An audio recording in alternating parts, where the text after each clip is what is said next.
Dan Illman, Mike Beer, taking a closer look at Kentucky Derby contender Mystik Dan. We're going to take a look at Mystik Dan's breakthrough performance 2 starts back in the Grade 3 Southwest. As you can see, it's a very muddy track, but just look at Mystik Dan shoot through along the inside and then draw away in the blink of an eye. Not only does he win this important Kentucky Derby prep by 8 lengths, he gets a 101 Beyer speed figure. Was it simply trip aided and track aided?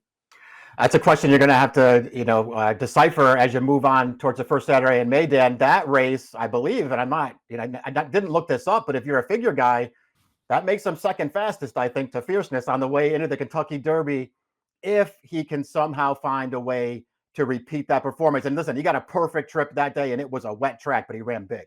And he had a subsequent start, the Arkansas Derby. And while he obviously didn't run back to that Southwest, he ran just fine in the Arkansas Derby, finishing third to Muth, who is ineligible for the Kentucky Derby. Just Steele was second that day. Your impressions overall of the Arkansas Derby run?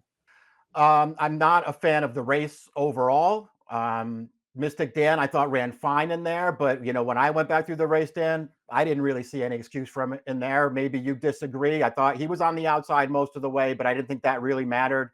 He made a run around the final turn that I appreciated and got himself sort of into range of the leaders. And to me, he just really wasn't good enough. He couldn't really reach contention. He sort of evened out late in that race, and he just wound up getting third at the end. He didn't run horribly in there, but I didn't think he ran great.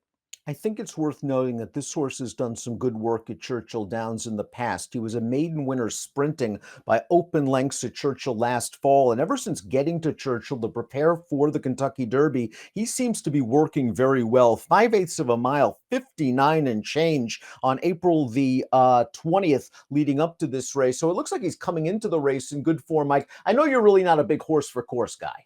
Yeah, I'm not, but I mean, listen, it's something at least take into consideration with the horse. If you know that he can handle the surface over there, I felt like maybe the bigger question with Mystik Dan going in, and obviously this track comes up wet on Kentucky Derby Day. You're obviously gonna take a second look at this horse anyway, but I thought the bigger question with this horse is how far does he really want to go? He's got the mile and a 16th win. His other races, when they've stretched him out, they're not that great. And they don't really make him a major Derby contender. Well, diving into his pedigree, we know his sire, Golden Sense, was a very good miler on his best day. His broodmare sire, Colonel John, of course, could get 1.25 miles. This is the family of Siphonik, who won the Hollywood Futurity as a 2-year-old. But I can certainly understand anyone looking at Mystik Dan and saying maybe this horse is going to be slightly better suited to distances around 1.16 miles and 1.125 miles. Running style. Earlier in his career, Mike, this horse had some speed. It seems like they made a really concerted effort in the Southwest to take him back a little bit, and since then, it seems to have worked out nicely. Well, it's a very handy racehorse. It's certainly always nice when they have speed. It's also nice when they can ration it out, and it feels like Mystik Dan is able to do that. And the other good thing about him, and it kind of feels like even with the big 101 Beyer from the Southwest, it feels like he's going to get overlooked a little bit in the Derby. So you'll get a price on a horse who he's won twice in his career, and they're both blowout wins with big figures. So you know that when things go his way and he's feeling good out there on the racetrack, he can run a big race. He is a contender if he gets the right circumstances. Again, he's one of the fastest horses on the way in by virtue of his win in the Southwest. Of course, that race coming over a muddy track.